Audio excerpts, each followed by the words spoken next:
Unajua hizi mechi kwa makochi sio za matokeo. Ni za kutafuta matokeo kwenye mechi ngumu. Leo pale tumeona sote. Kwa mimi nimetazama na mtu mwingine ametazama, anagundua kikosi cha kwanza cha Simba ukikiangalia kinahitajika kuwa na watu wa namna gani. Huwezi kumkosa Clatous, huwezi kumkosa Kaiso kwenye kikosi cha kwanza cha Simba. Selection wanayo sasa hivi. Neo kama unamtazama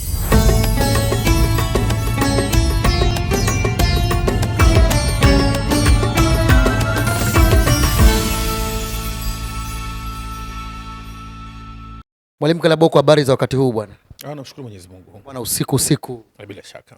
Bwana, Simba Sports Club wamecheza leo mechi yao kirafiki dhidi ya Polisi Kenya. Na tumeona bwana baadhi ya maingizo mapya ambao yapo. Tumeona Ibrahim Dumbia yupo amecheza leo, wakina Kelvin Nation. Kiufundi na kiutaalamu, wachezaji hawa ambao wameingia kwenye dirisha hili kubwa, wao umewatazamaji kwenye mchezo wao kirafiki, unaakisi nini? Kwanza lazima nikili wazi kwamba katika mchezo huu Simba walicheza kama vyombo kwenye kichanja. Kinakuwa kila kichombo kinaonekana kwa nafasi yake. Lakini pia haiwezi kutathmini ubora wa mchezo wote kwa maana kwa matokeo, lakini wameonyesha kama ni timu nzuri. Unajua timu nzuri ikicheza unaangalia mambo manne. Wanashirikianaje wakati wa kucheza wakiwa na mpira, lakini wanapasianaje haraka kutafuta makosa ya mpinzani, lakini vile vile wanaendaje kwenye matukio kwa maana ya mikimbio yao. Lakini tatu pia swala la nne muhimu sana, unaoliangalia namna gani sasa wanatafsiri mechi wanaitaka katika matokeo, kwa maana kwamba utengenezaji wa nafasi na kutumia nafasi, kitu ambacho kwenye mchezo nimekiona, isipokuwa kitu kilichonapungua kwa sababu ilikuwa ni mechi ambayo ni vyombo kwenye kichanja, kila kitu unajaribu ukionyesha. Kwa hiyo unakosa tactical discipline ya kuifanya mechi iwe bora katika muda wote.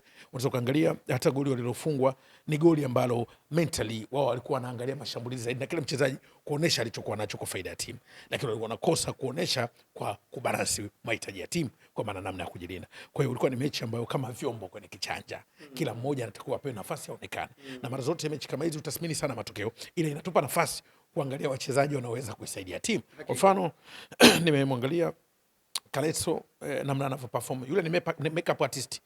Kaleso anacheza kama makeup artist, mtu ambaye anaweza kubadilisha mchezo. Kwa maana analazimisha kutafuta half space, kitu ambacho kipindi cha kwanza ndio ilikuwa nakikosa kwa Elie Mpazu na Libase pamoja na Ancet Ula. Wale ni wote ambao wanapenda kucheza kwenye mashavu kwenye mapana ya kiwanja. Sio wazuri wa kulazimisha half space. Sasa wakati mwingine mechi ambazo mnakutana wapinzani ambao wameficha sana nafasi, minimize space, mnahitaji watu ambao wanakuwa ni makeup artist. Unaweza kumbadilisha mtu mwenye chunusi kwa kumpiga kitaulo. Ndio kitu ambacho alikuwa anakifanya Kaleso. Lakini nimetazama pia mabadiliko, kwa mfano kwa Ibrahim Dumbia, ni mshambuliaji mzuri, lakini anatakiwa atengenezewe matukio rahisi. Unajua kuna mshambuliaji anafanya kazi ya punda, lakini Ibrahim Dumbia anatakiwa atengenezewe matukio rahisi. Mechi ambazo zina matukio magumu unaanza kugundua shabaha yake ndogo. Ndio nikisema mara kadhaa. Mimi nimemfuatilia mshambuliaji anafunga magoli ambayo yana matukio rahisi. Lakini yale mechi ambazo nataka aoneshe utulivu kwenye matukio magumu, kuna ugumu. Tazama aina nafasi ambazo anazipata kwenye mechi kama leo. Ndio nafasi anazipata kwenye mechi ngumu nyingi. Nafasi za pressure ndio nataka mshambuliaji mkomavu anaweza kufunga magoli kwenye matukio magumu. Sasa hiki ndio kitu ambacho nakitazama. Lakini kiangalia Fande wa Kevin Nation ni viungo ambao wanacheza kama warusha mikuki. Unajua mkuki mpaka urushwe, lakini kuna wakati unahitaji kiungo ambaye ana seti kama bunduki. Yeye ndo aanze kufuata matukio. Lakini kitu ambacho unaona pia kina ugumu kwa sababu naangalia mechi kwa kweli kama team nikimtazama kocha Steve Barker anao selection, kwa sababu hao wachezaji waliocheza unagundua kuna selections ukifanya unapata kikosi bora kwa namna ambavyo timu imecheza. Kitu gani waboreshe sasa Simba? Bado dirisha la usajili liko wazi angalau kwa siku kadhaa hivi. Kitu gani waboreshe Simba Sports Club ambacho wewe umekiona kwa tathmini yako ya haraka? Nafikiri ni kazi ya Steve Barker kufanya tactical lineup. Proper selection of tactical lineup. Nini afanye? Ni kuchagua wachezaji bora wanaweza kumsaidia kwenye mechi muhimu. Kwa hao wachezaji wote waliocheza leo, wachezaji bora pale unapata. Selections unapata. Namna ya kutengeneza timu unapata. Kwa sababu ukiangalia timu ya kwanza ilikosa makeup artist. Unakosa mtu kama Kaleso, unamkosa mtu kama Chama. Ndio maana unaweza kuona fluidity yao ya kwenda kwenye mashambulizi na kuelekea lango ilikuwa ni ngumu. Kwa sababu walikuwa na wachezaji wote ambao wanacheza kama panga boy, wanatokea pembeni. Mtu ambaye anaweza kalazimisha kufanya mikimbio ya ndani, deep side movement, ambao mara zote inahitaji wachezaji ambao wanacheza excellent quick combination play. Haraka mnapasiana na mnavunja ngome za wapinzani mkiwa mnahamisha mipira kwenye nafasi. Sasa kulikuwa na wachezaji ambao wanataka kukimbia kwenye nafasi, hakuna wachezaji ambao wanaweza kuhamisha mipira kwenye nafasi. Lakini Simba kwa timu yao wana wachezaji wanaweza kuhamisha mpira kwenye nafasi. Nimemtazama kwa uzuri Clatous, nimemtazama kwa uzuri Kaleso, ni mchezaji anaweza kuhamisha mpira kwenye nafasi kwa sababu ubunifu wake. Kwa hiyo ukiangalia wanayo timu wakichagua wachezaji waliokuepo ya kuleta ushindani na timu yote. Lakini kwa ukiangalia timu kwa jumla bado unagundua kuna wachezaji wengi waliosajili, wachezaji muhimu bado hawako kwenye tabaka kubwa. Unajua, wakati mwingine tunapozungumzia sajili, haina maana wachezaji wakafanana viwango, isipokuwa unakuwa na uwiano wa wachezaji wengi ambao hawatofautiana sana viwango. Ukitoa Kaleso, nimemtazama mechi ya leo, nikimzungumzia Kratos, ubunifu kwenye mechi ya leo, nikiangalia Ibrahim Jaba, yule kiungo mzuri, lakini halazimishi nafasi. Ni mshambuliaji ambaye anapiga pasi rahisi. Unajua, moja ya kitu ambacho kinamjenga kiungo wa chini ni kupiga pressure pass, pasi ambazo zinalazimisha wapinzani wapate ugumu. Unapiga pasi through basic lines, unapiga pasi kuvunja mistari, unalazimisha pasi za ndani ambako ndiko goli liko jirani. Lakini ukiwa unapiga pasi unaonekana mzuri kwa kupokea mipira, kusambaza mipira, unasambazaje? Unajua, wakati mwingine football lazima watu waitazame. Unaweza kuwa na kiungo, usiangalie anavyopiga pasi. Anapiga pasi kwa faida gani kwa timu? Anapiga pasi nyingi rahisi pembeni, anapiga pasi katikati, anapiga pasi za ulalo zile horizontal, lakini wakati mwingine inabidi zipigwe pasi vertical zilizonyoka, ziende ndani kuisaidia timu kucheza. Sasa ukiangalia yeye anapiga horizontal passes, timu anaichezesha kwenye mapana, kwenye ulalo, wakati mwingine timu goli liko katikati kiwanja 18 yards, goli liko katikati. Kwa hivyo lazima upate watu ambao wanachezesha timu ndani, na unaweza kuona Ino Luemba kacheza ndani, alikuwa rahisi, anaichezesha timu ndani, anafanya movement za kusogeza timu ndani. Kwa viungo hawa wakicheza, viungo wetu hawa wa chini au katikati, moja ya sifa yake kubwa unamwangalia, hachezeshi timu horizontal peke yake, anakuwa proper kwenye zone zote. Anacheza horizontal, anachezesha vema vertical. Kitu ambacho nimekiona kwake ni horizontal, anaonekana mzuri horizontal, lakini football kuna mechi unahitajika ulazimishe kwenda vertical, kwa sababu horizontal watu wana display vizuri, wanaweza kuwa track viungo wenu, wanafanya. Ndicho ambacho kwa faida Polisi kipindi cha kwanza Libasa, wanajua anatokea mbali, ukiangalia Anicet anatokea mbali, wanaweza ka track, matokeo yake wanapiga mipira ya mbali. Sasa unahitajika kulazimisha hapa ndani katikati, ambako mwadisi organize mkiwa mnawafuata kwa excellent combination play, kupiga proper pass, zile wanasema crossfield passes, inter crossfield pass, kupiga pasi ambazo zinapita ndani, deep penetration pass, msogee. Sasa lazima upate kiungo ambaye ana sifa za kulazimisha timu kusogea juu. Mimi nimemtazama, ni kiungo mzuri, lakini anacheza timu ikiwa ulalo horizontal. Sasa natamani kumuona ziada, nimuone kwenye mechi za ziada. Kwa mfano mechi hii Polisi walikuja na nidhamu sana kipindi cha kwanza, walijua wataki kufunguka kuangalia aina mechi ilivyo, kitu ambacho pia ndio itakuwa tuone ubunifu wa viungo wapi waliokuja.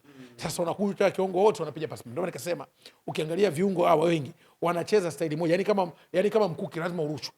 Tazama Kevin Nation, wote wanapiga pasi horizontal. Unajua, wakati mwingine tutasema hata watu wanahusika kusajili wachezaji, wakati mwingine wao wanaangalia huyu mchezaji tunaenda kumtumia ni mkate wa boflo, unahitaji maziwa, ama tumeleta mtu kama chapati, au kama sio chapati tumeleta andazi bila mafuta unakula, au kitumbua. Sasa ndio namna ambavyo yatakuwa yaangaliwa katika sajili. Siku zimesalia chache sana kuelekea kwenye ngao ya jamii.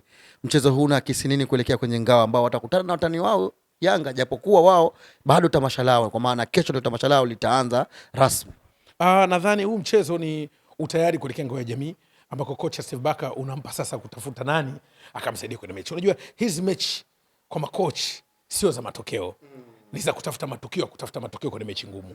Leo pale tumeona sote, kwa mimi nimetazama na mtu mwingine ametazama, anagundua kikosi cha kwanza cha Simba ukikiangalia kinahitajika kuwa na watu wa namna gani. Uwezi kumkosa Klatus, uwezi kumkosa Kaiso kwenye kikosi cha kwanza cha Simba. Selection wanayo sasa hivi. Neo kama unamtazama, unaona Libase, Anset, Ola, lazima ni nani bora kati yao wawili. Kwa haraka unagundua upande ambao anacheza Kaiso anaweza kuwa bora kuliko kuwa anavyoanza Anicet Oula. Kwa nini? Kaleso anakuwa ni makeup artist, analazimisha half space. Maana yake akipata mpira analazimisha timu ingie ndani, atengeneze pyramid shape. Sasa unaweza kuona mshambuliaji akienda bado anacheza pembe nne, kitu ambacho kinaitia ugumu timu, maana yake inakuwa inashambulia kutokea mbali. Lakini huyu ni mzuri, anacheza kama fiber bots ambazo zinakwenda kwa spidi kwenda kukabiliana na adui kwa ukubwa. Sasa hiki ni kitu ambacho nakitazama coach kinampa selection. Ukiangalia ujio wa Kaleso, tayari timu ilikuwa ina flow kwenda ndani. Matukio yake mengi anafanya jirani na sanduku. Kwa hiyo coach anapata selection. Lakini ukiangalia Clatous Chota Chama kaifanya timu iwe nyepesi shingoni. Unajua tunasema mchezaji anayecheza advanced playmaker namba 10 wa Brazil anaita Meyer Kate, lazima awe mbunifu. Awe mbunifu kutengeneza timu kucheza kwa wepesi, kwenda kuunganisha eneo la mwisho na pia kuunganisha viungo kwenda kutilika kwenye mashambulizi kwa wepesi. Clatous alikuja akafanya kitu kama hicho. Sasa ukimwangalia na Kaleso kama anakuja na ile pacha nzuri na kule kulia wana Libase, unaona kabisa timu yao ina kitu, ina kipromise. Na ukiangalia Dumbia, nimesema ni mshambuliaji ambaye anatakiwa apate nafasi nyingi, lakini ni mzuri kucheza mpira ya juu vile vile. Sasa kama anakuwa na timu ina flow sana, inamtengenezea nafasi kwa wepesi, naamini bado ni mshambuliaji anaweza kuwasaidia pia. Bwana Selemani Mwalimu, leo pale wamesema kwamba rasmi atajiunga na timu muda wowote kutoka kule Wydad. Tuambie, Selemani Mwalimu yupo bwana, yupo pale Simba Sports Club. Hii ni habari njema kwao. itaongeza nguvu kwenye safu ya ushambuliaji.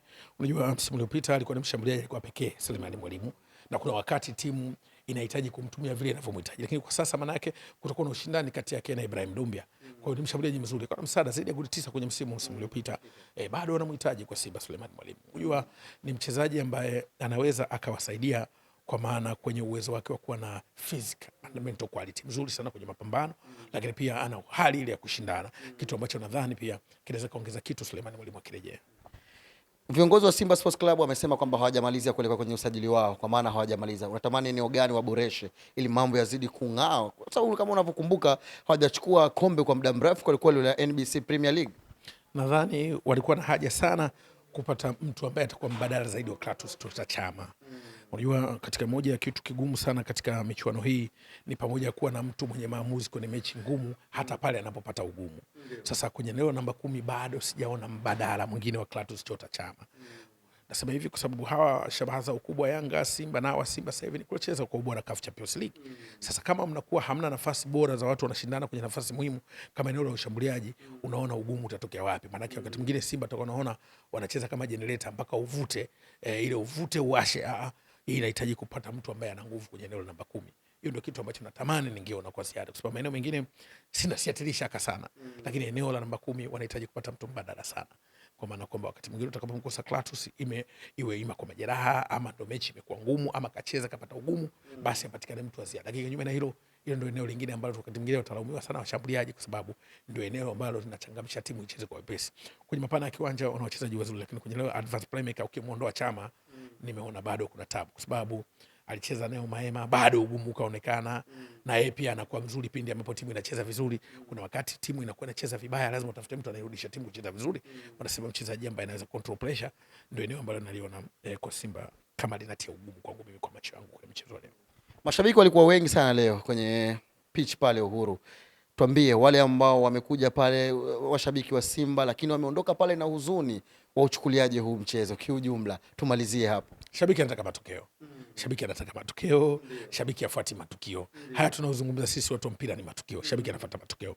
Wawe wavumilivu kwa sababu matokeo watayapata, na hii sio mechi ya mashindano, ni mechi ya kuwatazama kucheza. Na wasiangalie ziaka za mtandaoni.